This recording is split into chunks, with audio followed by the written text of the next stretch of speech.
નો બહુ ડર લાગી રહ્યો છે કે ચૈતરભાઈ વસાવા ઉભા રહે તો કરોડો આદિવાસી યુવાનોનો આત્મા જાગે, એની આંખ ખુલે અને એનામાં હિંમત આવી જાય છે ભાજપ સામે લડવાની.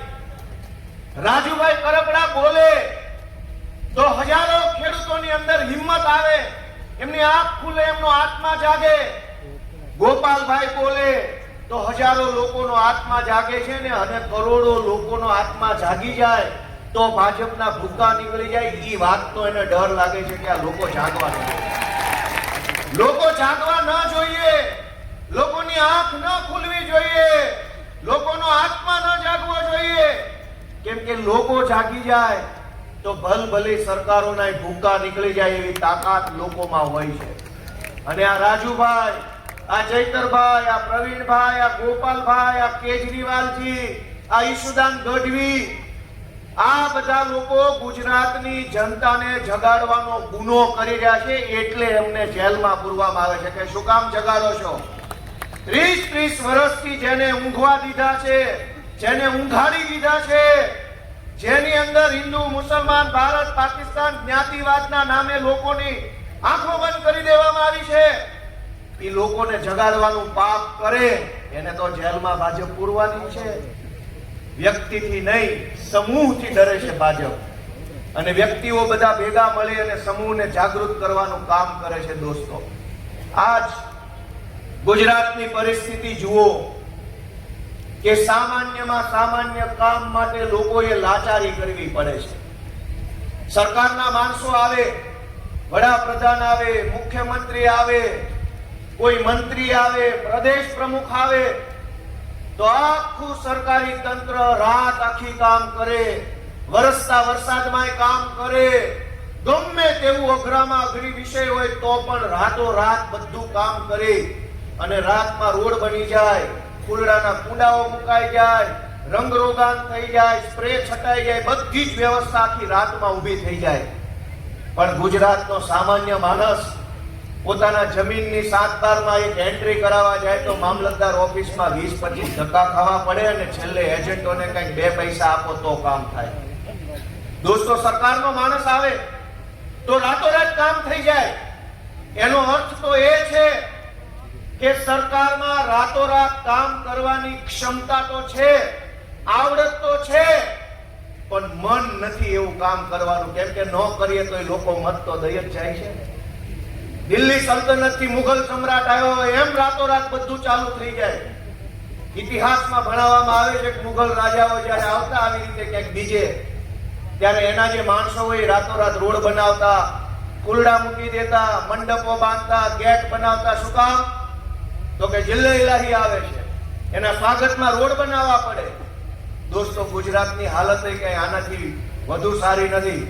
લોકશાહી છે કે મુઘલશાહી છે ખબર નથી પડતી. આપણે રોડ માટે, શાળા માટે, દવાખાના માટે, સરકારી બસ માટે, સિંચાઈના પાણી માટે, જમીનના થોડાક ટુકડા માટે, સેજ રોજગાર માટે અને થોડીક સલામતી માટે સરકારોને હાથ જોડવા પડે. જે સરકારને તમે મત આપો, જે સરકારને તમે ટેક્સ આપો, એ સરકાર તમારું કામ નહીં કરે. દોસ્તો, આપણે ત્યાં કોઈક માણસને નોકરીએ કામે રાખ્યો હોય, ડ્રાઈવર હોય કે ખેતીવાડી હોય, અને જરાક કામ ન કરે તો આપણે બીજી વખત એને ના પાડી દઈએ કે ભાઈ તું કાલથી કામે ન આવતો. અને આ ભાજપની સરકાર 30 વર્ષથી આપણું કામ નથી કરતી, છતાંય આપણો હાથ એના બટન ઉપર વયો જાય. આપણે પણ કેવું પડે ભાજપ વાળા કાલથી હવે તમારે કામે આવવાનું નથી. વિધાનસભામાં અમે આમ આદમી પાર્ટીની સરકારને જવાબદારી સોંપવા જઈ રહ્યા. મિત્રો, મેં તમને પહેલા જ મારી વાતમાં કીધું કે મન હોય તો માળવે જવાય. આ દરેક દુનિયાની દરેક બાબત મન ઉપર નક્કી થાય છે. ગોપાલભાઈનું મન હતું તો કોન્સ્ટેબલની નોકરીમાંથી રાજીનામું આપ્યું તો આજ ધારાસભ્ય બનીને ઊભા છે. ચૈતરભાઈનું મન હતું તો સરકારી નોકરીમાંથી રાજીનામું આપી આજ ધારાસભ્ય તરીકે ઊભા છે. જે દિવસે ગુજરાતના ગામડાનો સામાન્ય ખેડૂત, સામાન્ય મજૂર માણસ, મજૂરી કરતો વ્યક્તિ, ગરીબ વ્યક્તિ મનથી નક્કી કરી લેશે ને કે આ ભાજપને કાઢવી છે, તે દિવસે ગુજરાતમાંથી ભાજપના એવા મૂળિયા ઉખડી જશે કે 100 વર્ષ સુધી ગુજરાતમાં ભાજપની સરકાર પાછી નહીં આવે. ગરીબોને રીબાવવામાં કશું જ બાકી નથી રાખ્યું આ લોકોએ. તમે જ્યાં જુઓ ત્યાં ભ્રષ્ટાચાર, જ્યાં જુઓ ત્યાં તાનાશાહી, પોલીસ મોકલે, સરકારી તંત્રની દબાણ આવે અને નાના માણસને ડરાવવાની દુકાન ચાલુ કરી છે ભાજપે. પણ તમને સત્તા મળી હોય, સત્તામાં બેસવાનો અધિકાર જનતાએ આપ્યો હોય તો સત્તાનો ઉપયોગ જનતાને ડરાવવામાં નહીં પણ જનતાને સલામતી, સુરક્ષા અને સુવિધા પૂરી પાડવામાં થવો જોઈએ. આજ જનતાને કોઈ સુવિધા મળી નથી રહી. ગુજરાતના ખેડૂતો ત્રાહિમામ પોકારી ગયા. વેપારીઓને જીએસટી ના નામે રેડ પડાવી દઉં, આ કરાવી દઉં, તે કરાવી દઉં ના નામે લૂંટવામાં આવી રહ્યા છે.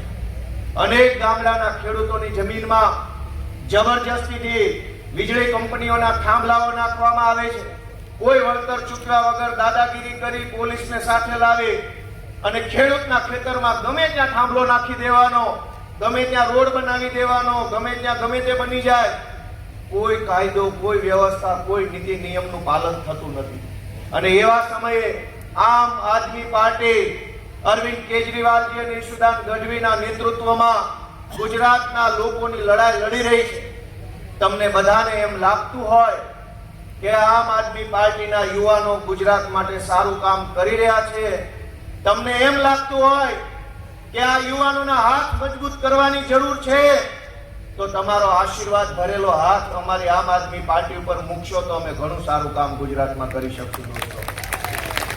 દોસ્તો, તમારા આશીર્વાદની જરૂર છે, મહેનતની જરૂર છે. આપણે બધાએ આપણા ગામમાં, આપણા મત વિસ્તારમાં, આપણા સમાજમાં, વોટ્સએપના ગ્રુપમાં પણ આમ આદમી પાર્ટી કેટલી જરૂરી છે એની ચર્ચાઓ ચાલુ કરવી પડશે.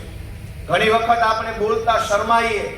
આપણને એમ થાય કે અમારી જ્ઞાતિના વોટ્સએપના ગ્રુપમાં આમ આદમી પાર્ટીનો મેસેજ નાખીશ તો ફલાણાભાઈ નારાજ થઈ જશે. દોસ્તો, ફલાણાભાઈની નારાજગી નહીં, આખું ગુજરાત ભાજપથી નારાજ છે. વટથી મેસેજ નાખવાનો વોટ્સએપમાં જે કઈ સારો આવતો હોય. આપણે કઈ ખોટું કામ કરતા નથી, આપણે કઈ ભ્રષ્ટાચાર કરતા નથી, તાનાશાહી કરતા નથી, લોકોને લૂંટતા નથી. તો ડરવાનું શા માટે? અને ડરનું સામ્રાજ્ય પેદા કર્યું છે. વધુમાં વધુ શું કરી શું લેશે? મારી નાખશે. ચૈતરભાઈને જેલમાં પૂરી દીધા તો મારી નાખ્યા. ગોપાલભાઈને મારી નાખશે. એવી તો ઓકાત નથી ભાજપ વાળાની કે અમને હાથે અડાડીએ. કે દોસ્તો,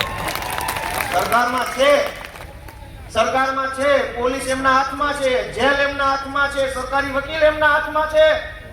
ત્યાં સુધી ભલે પાવર કરે પણ કાલે સરકાર બદલાશે તો 2 કલાક લોકઅપમાં બેસવાની એમની તૈયારી નથી. દોસ્તો, ચૈતરભાઈ 3 મહિના જેલમાં રહે, હું જેલમાં રહેલો છું, ઈશુદાન જેલમાં છે, રાજુભાઈ જેલમાં રહેલા છે. અમારી તો 3 મહિના નહીં 3 વર્ષ રહેવાની તૈયારી છે. પણ ભાજપના મિત્રોને વિનંતી છે કે જેટલું ખમી શકો એમ હોય, જેટલું સહન થાય એમ હોય એટલો જ જુલમ અમારા ઉપર કરજો. કાલે ગુજરાતની જનતા સરકાર બદલશે. કાલે આ કરોડો લોકોનો આત્મા જાગશે.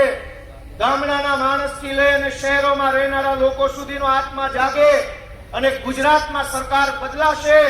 તે દિવસે જેણે જનતાના પાયની લૂંટી કરી છે, લૂંટી લીધા છે, એ બધાનો હિસાબ કરશું. ત્યારે સહન થઈ જવું જોઈએ ભાજપ વાળાથી. મિત્રો, મારી એટલી જ વિનંતી છે કે આપણે બધાએ ખૂબ વિશાળ મોટો સંઘર્ષ કરવાનો છે. આપણે બધાએ અહીંથી મન બનાવીને જવાનું છે કે હું મારા ગામમાં કમસે કમ આમ આદમી પાર્ટીને વધુ મત મળે એવી કોશિશ કરીશ. કેમ કે આખી દુનિયામાં, આખા ગુજરાતમાં એક માણસ ન પહોંચી શકે, પણ પોતાના મોહલ્લામાં, પોતાના ફળિયામાં, પોતાની જ્ઞાતિમાં, પોતાના વિસ્તારમાં તો માણસ કહી શકે કે નહીં. દરેક માણસ જો પોતાના મોહલ્લા ફળિયાની જવાબદારી લે અને પોતાના ફળિયામાંથી, મોહલ્લામાંથી, ગામમાંથી આમ આદમી પાર્ટીને જો વધુને વધુ મત અપાવે તો આખા ગુજરાતમાંથી આ તાનાશાહી હટાવી અને આમ આદમી પાર્ટીનું શાસન કરી શકાય એમ છે. દોસ્તો, આજ આપ સૌ આટલા ઉત્સાહ સાથે આમ આદમી પાર્ટીની સભામાં પધાર્યા એ બદલ હું આપ સૌનો હૃદયપૂર્વક ખૂબ ખૂબ આભાર વ્યક્ત કરું છું. અને આ સભાને સફળ બનાવવા માટે અમારી આ વડોદરા અને આસપાસના તમામ જિલ્લાની આમ આદમી પાર્ટીની ટીમને પણ હું વિશેષ શુભેચ્છાઓ પાઠવું છું કે ખૂબ સારી એમણે મહેનત કરી છે. સૌનો ખૂબ ખૂબ આભાર. ભારત માતા કી જય.